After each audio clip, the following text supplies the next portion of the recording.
Good morning, everybody. Happy Monday.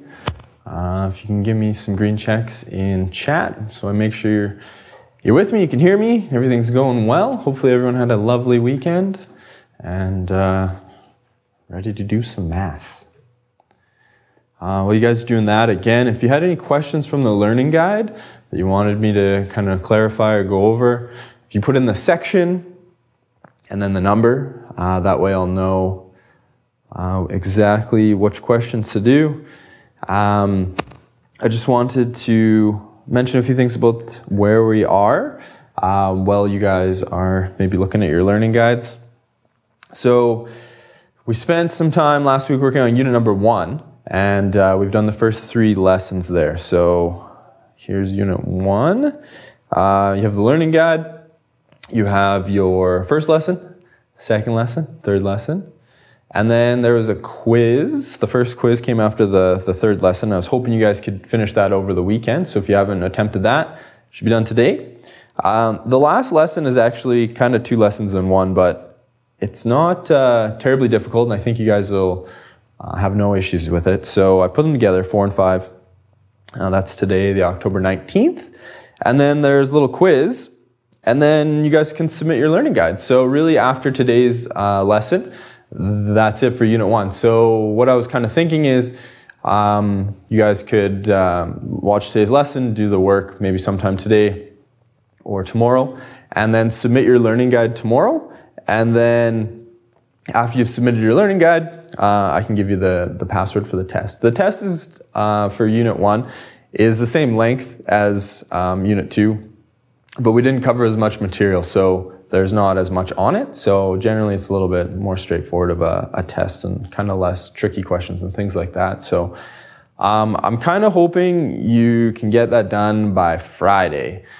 Perhaps that's a bit optimistic, I'm not sure. So that gives you the whole week to find some time to do it. Again, I think there are 20 questions, no real surprises in there. So hopefully that works for you guys in your schedules. And yeah, so I see Taylor has put in a couple questions from the learning guide. Question 4 on page 6, that'll work, I can find that. Thank you, Alex. Anything else? 1, 9, 10, simplifying radicals. Just gonna clear out these check marks. Looks like Damon and, just Damon. Simplifying radicals number 8. All right, I'm just gonna jump right into these questions. So simplifying radicals 1, 9, 10, simplifying radicals 8, so 1, 9, 8, and 10, and then question 4 on page 6. So let's see how I can do here. All right, let's start with simplifying radicals number 1, 9, and 10. This looks like the first one, I think, Taylor. Compare and contrast the difference between simplifying a fraction and simplifying a radical. What is the ultimate goal for each? Okay, so just a basic kind of understanding type question. Compare and contrast. So simplifying a fraction, what are we trying to do when we simplify a fraction? Let's say I had like 2 over 6. What's the ultimate goal here? Well, I guess what I'm trying to do is figure out the largest number that goes into both those, if there is any. Sometimes there won't be, and that's okay. So are there any numbers that go into both 2 and 6? Yes. I can get a 2 out of both of those. So this is equivalent to 1 over 3. So I've simplified that fraction. Now, if I had a radical like, I don't know, let's go with square root of 12. Is there anything simpler that I can pull out of there? Well, I know 12 is 4 and 3, so I'm going to break that up into 4 times 3. And then I take the square root of each of these things, and I get 2 times root 3. So I guess the main idea here is what Abby just mentioned. It's just getting everything in the lowest terms. You just want everything as simple as possible.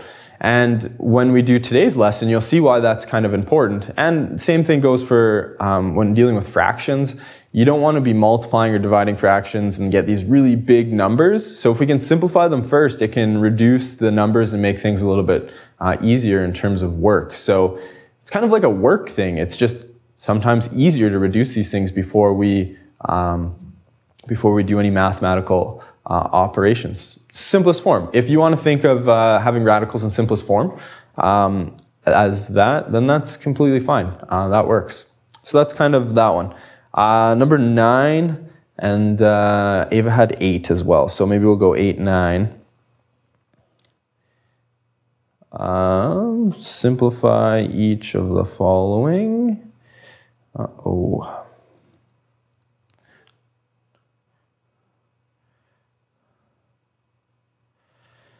Leave in simplest radical form. I told you guys to leave 8, Ava. So don't worry about 8 because some of the things we're going to do with having these radicals under, powers under a square root sign, we're going to deal with simplifying those things later. So I guess you could have pulled out the largest numbers. Maybe we'll do I'll do b here real quick, and we'll just leave the a's and b's together. So if I had the square root of 18, what can I break 18 into? I can break that into 9 times 2. I get a3, b5. And then I take the square root of 9, which is 3. So I have 3 times 2a cubed, b to the 5th. So if you got it that far, that would be great because you were dealing with the 18 out front.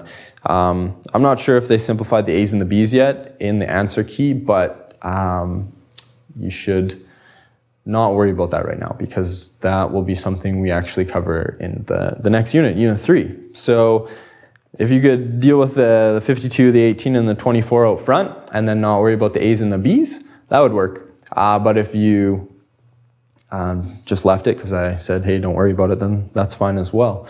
So it looks like 9 and 10, and then Alex, I'll get to your question in a second. So a square has an area of 240. What is the length of each side? Leave in simplest radical form. All right, so we have a square, and we know that we have 240 centimeters squared is the area. So we have some length. Maybe we'll start this. Area of a square is length squared. And I know in this case I have length, and they're the same thing because it's a square. So it tells me the area is 240, so I'm going to plug that in for the area. So 240 is L squared. And then I need to figure out what L is, so I'm going to take the square root of both sides. And I'm going to end up with the square root of 240 is equal to L, because the square root of a squared is just L. So basically all this question is asking is, can you put the square root of 240 into simplest radical form? So I need to figure out the largest perfect square that'll go into 240. And if I don't get it right away, I can just do it more than once. So what are some perfect squares that go into 240? If you have your chart out with all your perfect squares on it, you can just look at that. So I have mine right here, just in case you've forgotten what they are. They're there. That was lesson 2. So I have perfect squares like 25, 36, 49, 64, 81, 100, 121, 144. 4 times 4 times 15. So 16 times 15 is 240, is that right? Perfect, 16 times 15. I like 16 because I know that 16 is just 4 squared. So what I'm going to do is I'm going to break it down. 16 times 15 is L. And then I'm going to break it into 2 pieces. Square root of 16 is just going to give me 4. Root 15 is equal to L. And then 15, I need to think, are there any perfect squares that go into 15? 1 doesn't, or 1 goes in there, but we don't use it. 4 doesn't. 9, no. 16, no. 25, no. So I think we've found the largest one was 16. So there we go. We have that one done. And this next question is the exact same question as the previous one, except instead of dealing with a square, we're dealing with a cube. So we have our cube. The volume of our cube is going to be 2160. And instead of length squared, because it's a cube, volume of our cube is going to be length cubed. Same process, we're going to substitute this 2160 in for L cubed. Instead of taking the square root of both sides, we're going to take the cube root of both sides. I'll just start up here to give myself some room. 2160 is going to be L. So I need to figure out the largest perfect cube that goes into 2160. I don't know that off the top of my head, so I'm just going to plug a bunch into my calculator. So I take 2160, and then I just pick one, like 64. Does that go in? Nope, 33.75, so that doesn't work. So 2160 divided by maybe 216, that's going to go 10 times. So I have 216 times 10, cube root of that. Maybe some of you are saying like, well, how did you get the 216, Mr. Borden? All I've done is I've just picked the perfect cubes that I have. So I've just looked at my list, 1, 8, 27, 64, 125, 216, and then I just keep dividing the number I have by those until I get a whole number that comes out. I don't want to deal with any decimals. I want perfect integers. So that's kind of what I've done. So I know the cube root of 216 is 6. So I get 6 times the cube root of 10 is equal to the length. So that was just basically getting you to put the length or the volume into simplest radical form after you've taken the cube root of it. Can you use the list for your test? Technically, no. But what I always encourage students to do is as soon as you sit down to write this test and the one in the next unit, what you should just do is grab a piece of paper that's blank, because you can't really bring stuff into your test, and just grab your calculator and just write down as many as you can remember. Just 1 squared, 1, 2 squared is 4, 3 squared is 9. Go as high as you can by memory. And then if you can't remember like 12 or 13, then do 12 squared, 144 on your calculator, 13 squared. And then write those down, and then do the same thing with your perfect cubes up to maybe like 6. And then just leave those at the top of your, your scrap paper. And then those will be there. So technically you can't bring them in, but you can always just sit down at the beginning and just write them all down, because it'll make your life a lot easier. So that is my suggestion to you.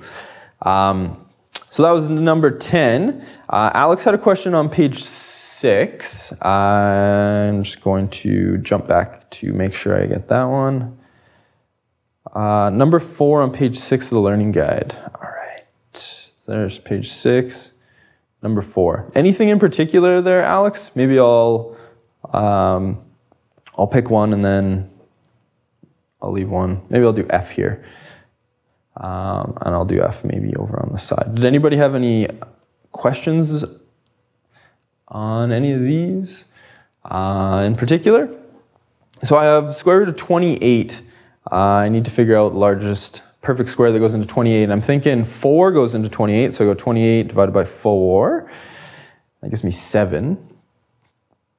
And I'm thinking 7 isn't a perfect square, so I'm going to break this down into 4 times 7. And then I'm going to say, I'm just going to bring the 6 along for the ride.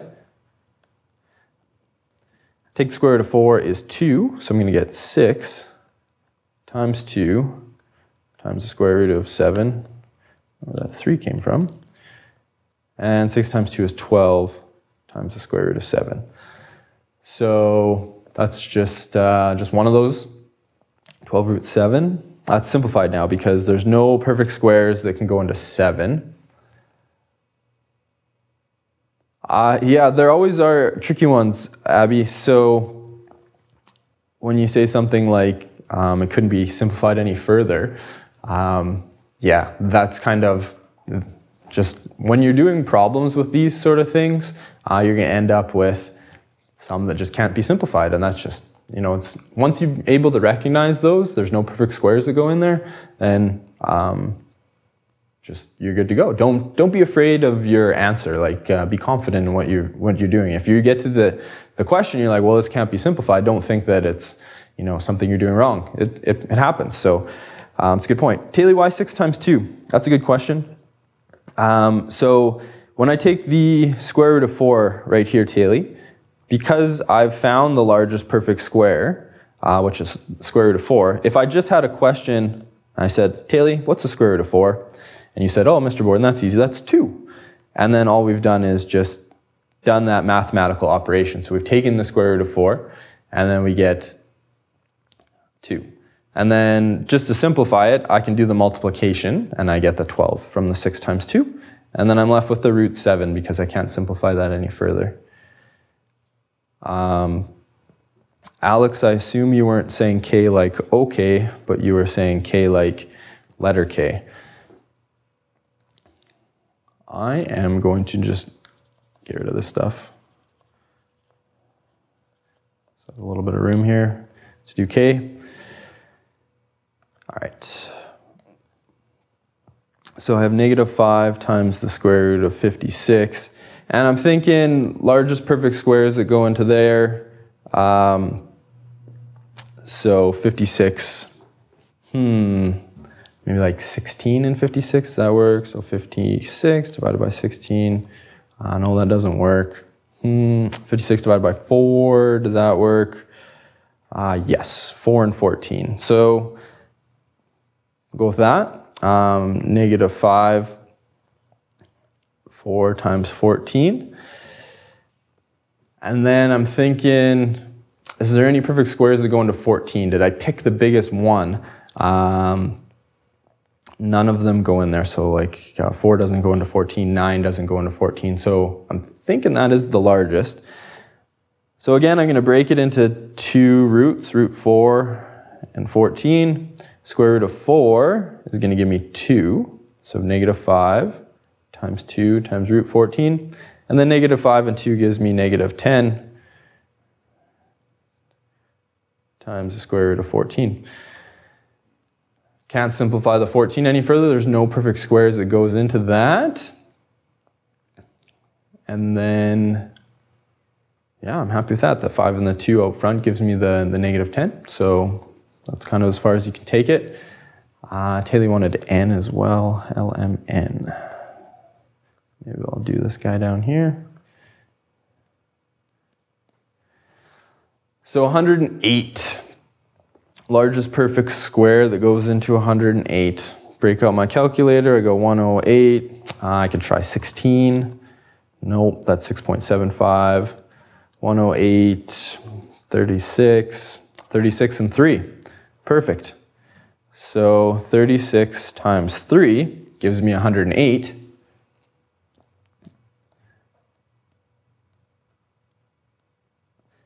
Once you guys get the hang of it and you get a little bit better at these things,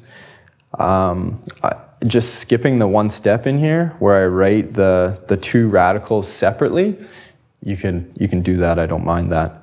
The 2 and the 6 gives me 12 and the root 3. So that was N. And I think that was all the questions. Maybe I should just look at G because you did mention that G wasn't simplified any further. Yeah, something like 30. There's only so many numbers that go into 30. You get 5, 15, 2. None of these things are perfect squares. So if it's root 30 and there's nothing that goes in there, then, you just move on. That's it. It's simplified already. It can't be done any further. That'd be kind of like if I had a fraction, 17 over 24. Are there any numbers that go into both 17 and 24? No, there aren't. There's nothing that goes into both of those things. So, it's a fraction. It's already simplified. And it won't happen a lot, but it might happen every once in a while. So just be aware. there you go. So those are a few questions. If you have anything else that comes up, you're like, oh, shucks, I forgot to ask about this, then that's fine. But if you don't mind me going on to the lesson for today, I'm going to do that. And then you guys will have some time to work, I think. All right, so the lesson here is adding, subtracting, multiplying, dividing numbers with radicals. And the reason I put these two lessons together, the adding, subtracting, the multiplying, dividing, is because you guys have already done stuff like this before with adding and subtracting polynomials. So like the first example we're going to look at here. So if you get confused or you're not really sure how to do them, just kind of think back to just simple x and y questions, and it's the exact same process for adding and subtracting. You can only add and subtract like terms, so you can only add or subtract like radicals. So let's take a look.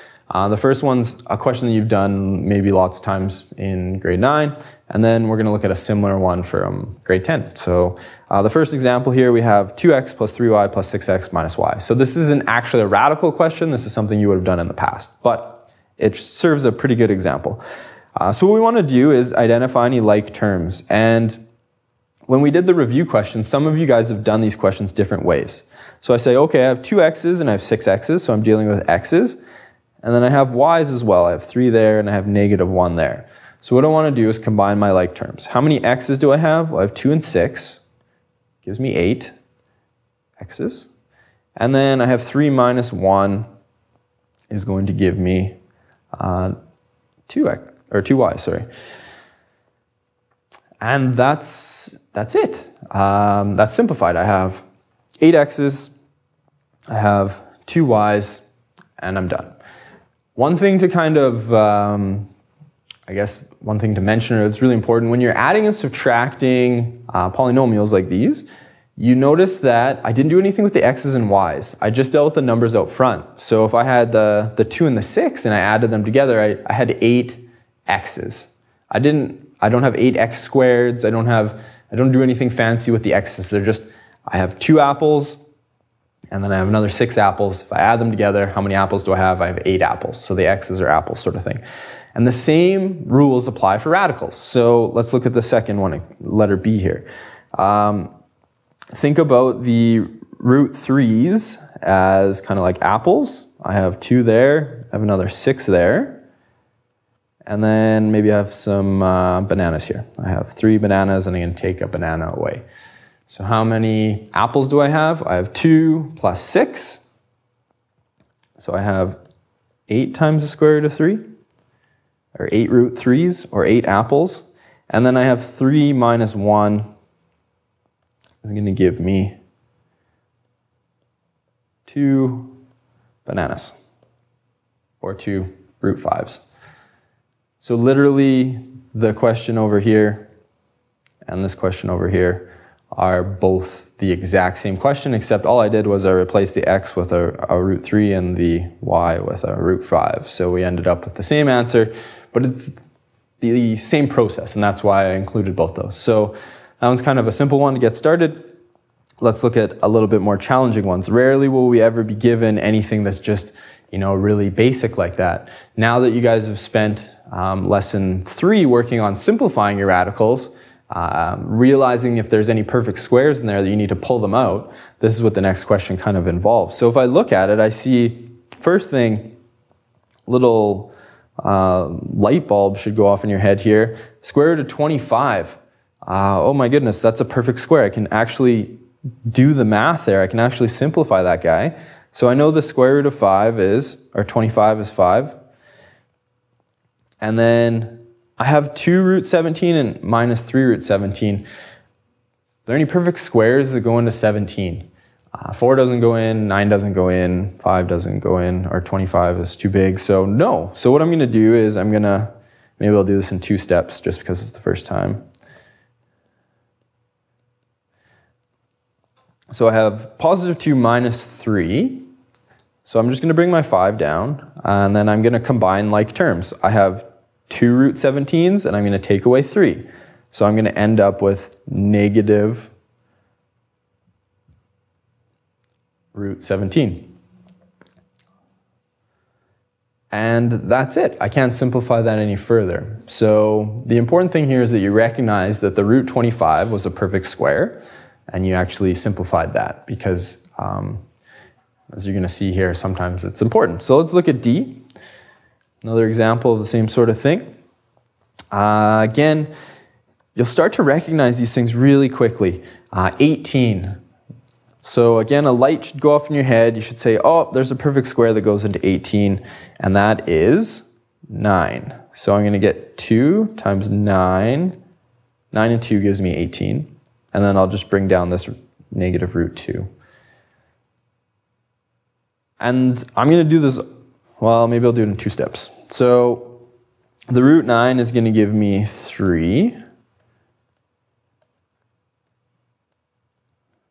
And then I'm going to have 2 times 3. I'm going to do the multiplication here. Should give me 6 times square root of 2 minus root 2. So I'll just finish this off beside 6 root 2 minus root 2. So now this question is just kind of like letter B that I did up above. I'm combining like terms. And I don't write in a 1 in front of this guy, but we just assume the 1 to be there. So I'll just maybe put it in red. So I have 6, and I'm going to take away 1. So how many root 2's do I have? I should have 5 root 2's. So there's kind of a lot of stuff going on in that example, but it's all stuff we've done before. The first part, if you just look at the 2 root 18, you probably could simplify that. And then once you've done that, you're just going to combine your like terms. In this case, they're radicals together. So you had the 6 and then the minus 1. So I'm thinking this is all stuff you've done. Why did I multiply by 3? Because the same deal, Taylor, the square root of 9 here is going to give me 3. So I just skipped a step. I guess I could write it down here in black. So I have 2 times square root of 9 times the square root of 3. And then I'm going to subtract root 2. And then I took the square root of 9, which gave me 3. And then I did the multiplication. So this was a step I skipped, writing the 9 and the 3 together as 2 separate radicals. All right. So the first couple were square roots. Now these ones next two are cube roots. So exact same process. You need to look at it and you say, do I have any like terms? 128 and 54. Those are definitely not the same thing, so I just can't combine them together.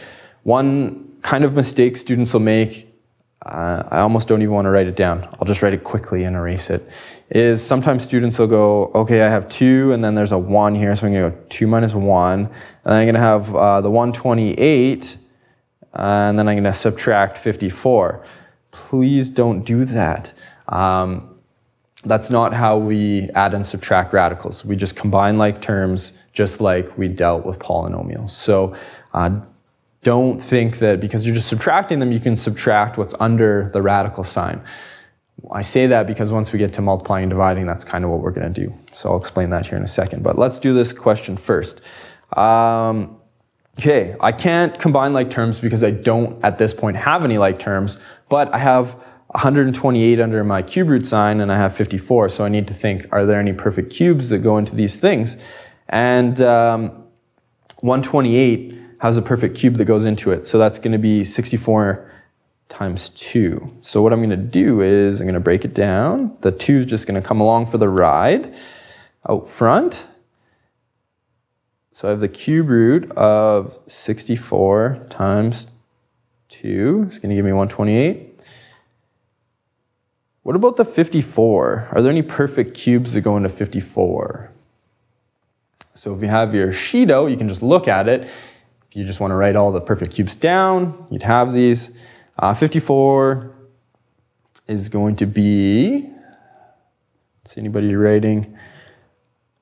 27 is 3 cubed times 2.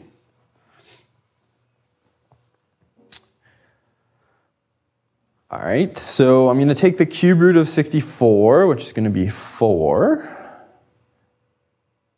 And I'm going to take the cubed root of 27, which is going to give me 3.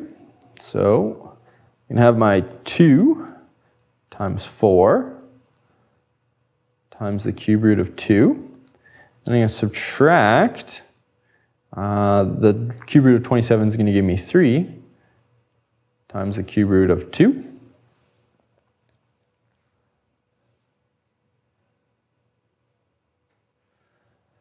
And then I have some multiplication out front here. So I'm going to multiply the 2 and the 4 together. Give me 8 times the cube root of 2 minus 3 times the cube root of 2.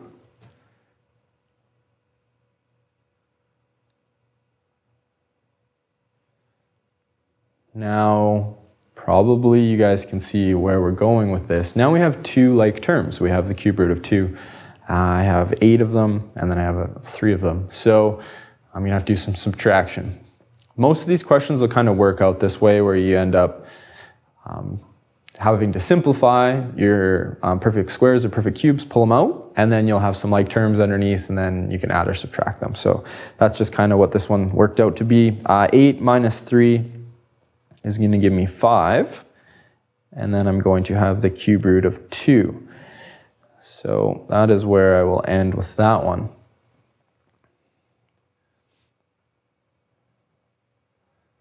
We'll do one more here, and then see how you guys are feeling about these sorts of things. I have the cube root of 125, and then the square root of 45.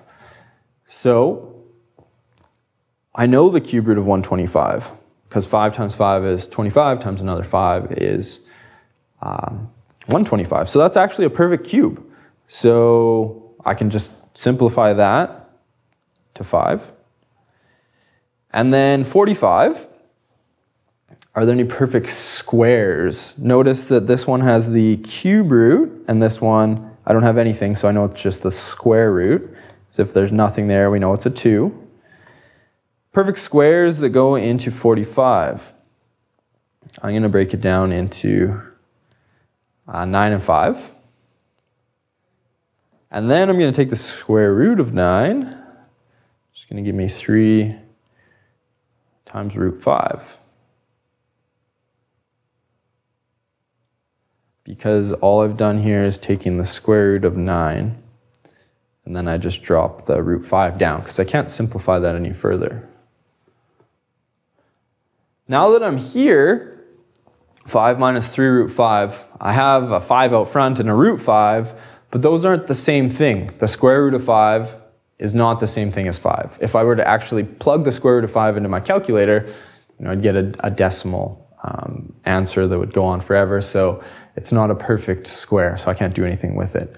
And then the 5 and the 3, I can't simplify because I have 5 just whole numbers, and then I have 3 times root 5, and these are completely different things. This would be like having 5 trees, and this is like 3 apples. I can't combine my trees and my apples together because they're definitely different. So I'm done. Once I get there, I am finished. There's nothing I can do to further simplify that. That's as good as it gets. So that's kind of adding and subtracting in a nutshell. Same sort of process that we've been doing. First, you gotta simplify anything, kind of like when we dealt with fractions. When you deal with fractions, you wanna simplify first and then do any sort of calculations you can. How are you guys feeling with that? I've been talking a lot here. If you want to maybe put in like a smiley face or confused face or a thumbs up, or just let me know how you're feeling about it. If it's kind of whoosh right over your head, let me know. I can maybe do a few more examples, or if you guys are ready to kind of move on to the next stuff. A little confusing. I got a thumbs up, another thumbs up, pretty good. I guess the key here is just to remember to break the questions down. If you kind of are starting to get the hang of finding your perfect squares and cubes like we did from the last lesson, then, just focus on one part of the question at a time. And then once that's kind of out of the way, then we can combine the terms together. So this is all stuff you've done before, but it's never probably just been put all together. Damon, I like that. The thumbs up and down. It's, you're coasting. And I know from doing this or teaching this course that students at first, it takes a little bit of work to pull those perfect squares out. And then once you kind of get the hang of it, and once you've seen these perfect squares get simplified again and again and again, you kind of start to see the patterns and you kind of get to understand. So it's just kind of one of those things that comes with practice. You get a little bit more confidence with them and it should get easier. Haley is looking cool as a cucumber, and I appreciate that, Haley. We can probably just move on to the multiplying and dividing, and we'll see how that works out for us. So again, we're going to look at just a simple polynomial example first, and then we'll do a couple of the radical ones here. So the first one is 2x times 4x. If I said in grade 9, hey guys, multiply 2x by 4x, what would you get? Now, I'm not going to show this in a bunch of steps because you guys could probably just figure it out right away, but you're going to multiply the 2 and the 4, and you're going to get the 8, and then x times x is going to give us x squared. So the difference between adding and subtracting and the multiplying is when we add and subtract radicals, whatever's under the radical sign just stays the same. So if I had 2 root x and 5 root x and I was adding them together, how many root x's do I have? I have 7. So the root x just stays the same. But in this case, when we're multiplying 2x times 4x, we multiply the 2 and the 4, and we need to multiply the x's, so we get the 8 and then the x squared.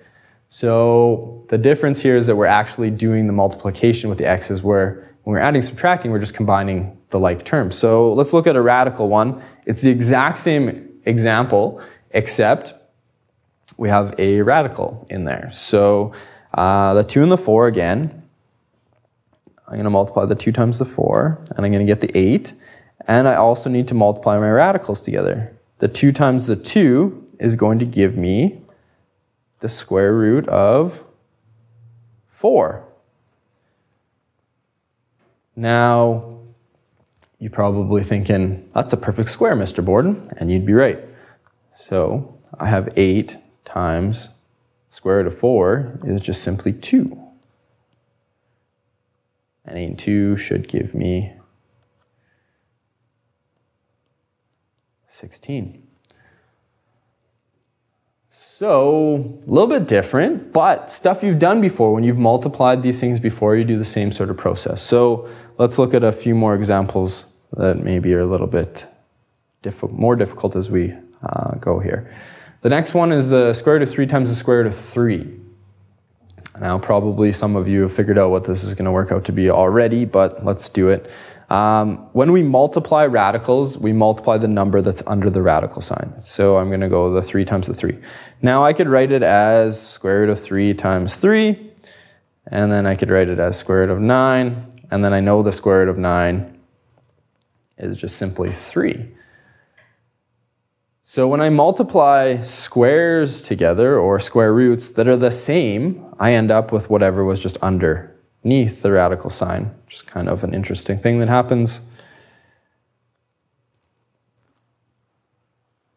Maybe have a go at D and see if you kind of get the idea here. I'm going to maybe warn you that there's 2 ways to do D, and no way is any more correct than the other. So I'm going to just draw a little squiggly line here, and I'm going to do it 2 different ways, depending on how you end up doing it. So some of you probably will try it and get one answer, and some of you will try it a different way and get the same answer, but let's just see if you can just have a go at it. So multiply the numbers out front, multiply the numbers under the radical sign. I'll give you a second for that.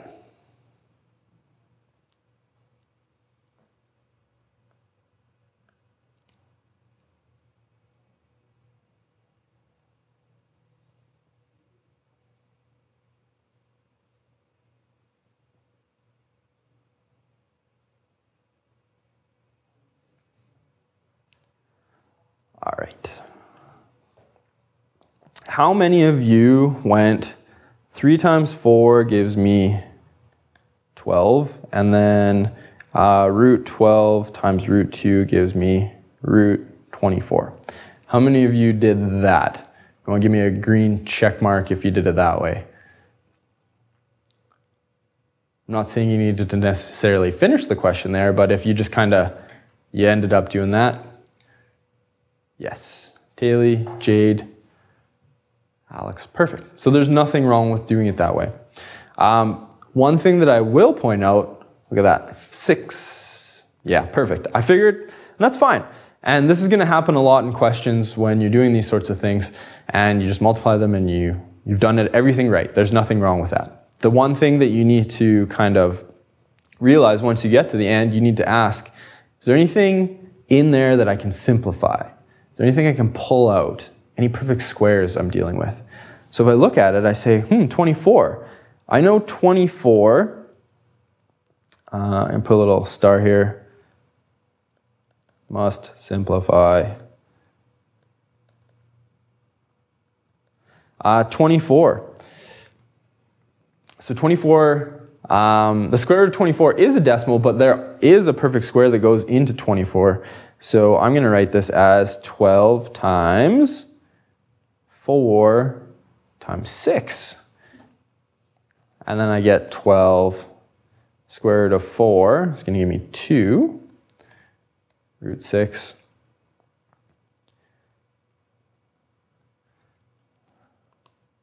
And 12 times 2 is 24 root 6.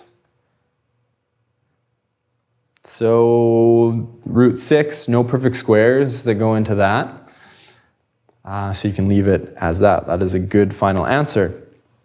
Some of you will be doing it the other way. And again, the second way I'm going to do this same question, it's no more correct than the first way. It doesn't matter how you do it. I will recommend the second way because it generally works out to be smaller numbers that are easier to deal with in terms of multiplication, but it's not any more correct. So if you did it the first way, that's good. If you did it the second way, I'm going to just rewrite the question down again here. 3 root 12 times 4 root 2. The first thing I notice is the root 12. And I think to myself, root 12. There's a perfect square that goes into root 12. And what I can do is I can simplify this right off the go. So I have 3 times 4. 4 and 3. 4 and 3 give me 12. And 4 is a perfect square. So I have that one, and then I'm just going to bring the 4 times root 2 along.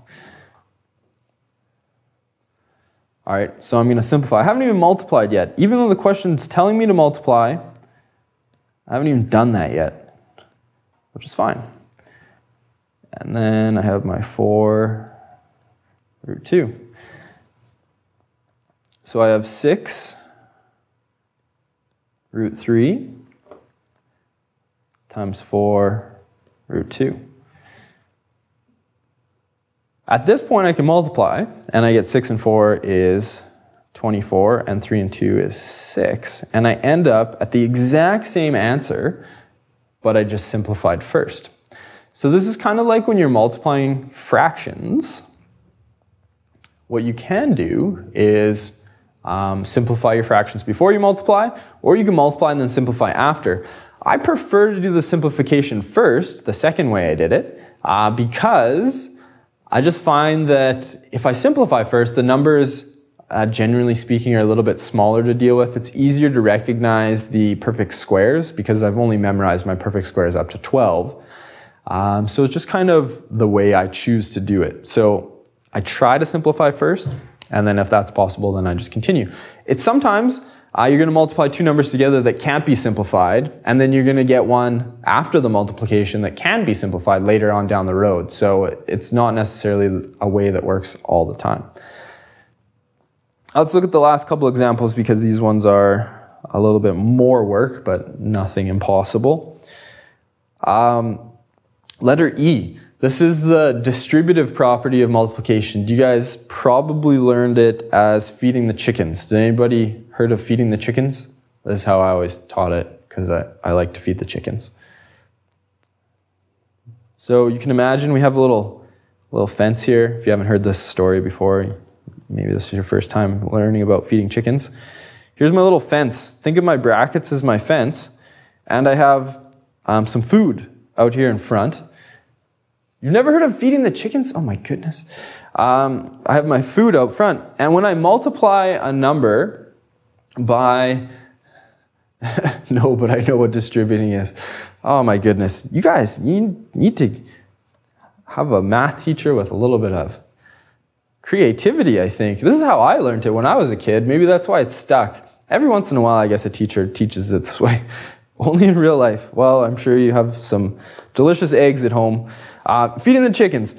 You gotta feed both your chickens. So there's 2 radicals in here. I need to multiply the 5 by the first one, and I need to multiply the 5 by the second one. It's called the distributive property, feeding the chickens. Sometimes, I guess when you learn this in grade 7 or 8, when a student misses one of the multiplications, and I tell them that they killed a chicken, they get really sad, so it doesn't happen anymore. It's just kind of a lighthearted way to think about math. And I'm thankful that Bria is supporting me here with this feeding the chickens thing. I'm not just a crazy person talking about feeding chickens in math. So let's do the multiplication. If you don't mind, I'm going to do it in one step. Not one step to the answer, but just the multiplication in one step. I'm not going to write the root 5 times both of these things. So I'm going to go root 5 times 2 root 3 is going to give me 2 root 15. Because I'm going to multiply the root 5 by only the root 3. I'm going to leave the 2 alone. I don't want to deal with that 2, because I don't have anything in front of my root 5 to multiply by the 2. And then I'm going to multiply the root 5 by the root 7. So I'm going to have, these are all positive, so positive. The 5 is just going to come along for the ride out front, and then 5 and 7 together give me the square root of 35. So I've just distributed the root 5 through the brackets. Fed my chickens. You guys will never forget that, hopefully. So now I need to say, is there anything I can do to simplify these things? Perfect squares that go into 15, are there any? Are there any perfect squares that go into 35? And I'm thinking there aren't any. So I can't add root 35s and root 15s together because they're 2 different things. There's nothing else to do in the question, so I'm just done there. That's it. Finished. There's no simplification necessary once you get there, because the 35 and the 15 don't have any perfect squares that go in there. So I can move on to the next question. Now, forgive me for clearing some room here, but I'm just going to have to get rid of these. All right. Now, I'm pretty sure you guys have learned this as FOIL. If you haven't learned it as FOIL, then I'm not sure how else you would have learned it. So FOIL stands for first, outside, inside, last. It's a little acronym to remember how to multiply terms with 2 terms in each of the brackets. So if we have this sort of scenario. So what I'm going to have to do is, and this is going to, I've left some room below this one because it's a bit of a long one. What I'm going to do is this. I'm going to multiply my 3 root 10 by my 4 root 7, because that is the F of my FOIL. Are you guys talking about FOIL, or are you guys still talking about the chickens? I think you guys are still talking about the chickens. So first, the 3 times the 4 is going to give me, I'm going to leave some space here.